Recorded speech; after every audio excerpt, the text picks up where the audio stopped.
Kurt Busch's qualifying wreck at Pocono on Saturday is looking way more serious than what it is. We know Kurt Busch was ruled out following that crash for Sunday's race at Pocono, and it has been confirmed just minutes ago that Kurt Busch ruled out of this weekend's NASCAR Cup Series race at Indianapolis. This statement posted by 2311 Racing states, quote, "Following medical evaluations after his wreck at Pocono Raceway last Saturday, Kurt Busch has not been cleared by the NASCAR medical team to return to competition this weekend at the Indianapolis Motor Speedway road course.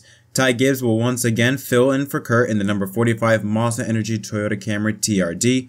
Kurt's health is of the utmost importance to the team, and we wish him all the best as he prepares for his return. Kurt has been granted a medical waiver from NASCAR and remains eligible for the playoffs. The team will not be making any further comments about the matter at this time." Now, Kurt Busch also posted a statement, again confirming that he will not compete this weekend at the Indianapolis road course, again from suffering concussion-like symptoms. He says that he remains dedicated to focusing on his recovery and getting back on track, and will continue to work closely with NASCAR's medical team and his own team of doctors. So yeah, Kurt Busch out this weekend at the Indianapolis road course. This is really bad. Well, number one, from a health standpoint, obviously this is the right decision for Kurt's health.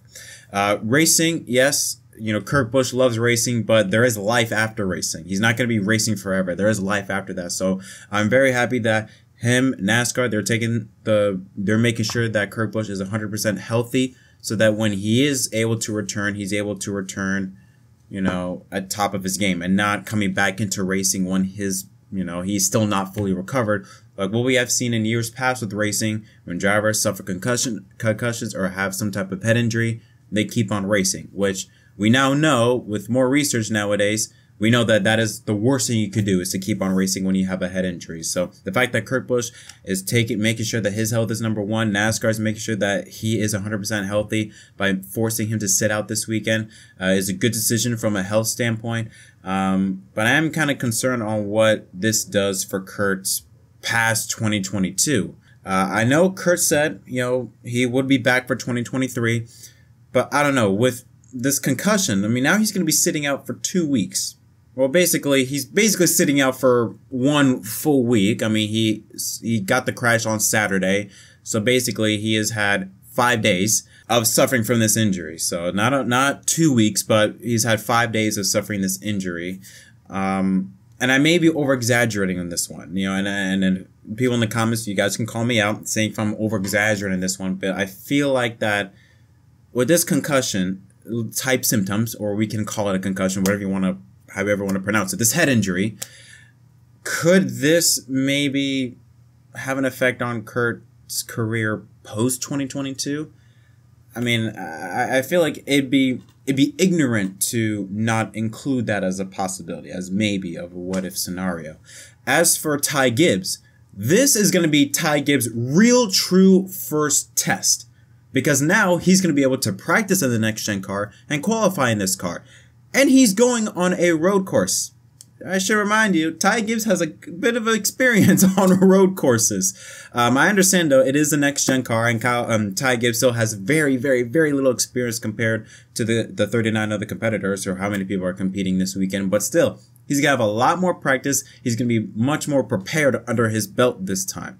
This is going to be really Ty's first true test to see what is he going to be like in a cup car when he's able to have practice, have qualifying, and truly prepare for a cup race. I mean, look at it. He has 8 Xfinity wins. 3 of them are on road courses. The Daytona road course, Watkins Glen, and Road America. So he has won on 3 different types of road courses. Now, he did finish 19th in the road course race at Indianapolis in the Xfinity Series, but still, Ty Gibbs, he likes road course racing. He's shown that he can run well in road course racing.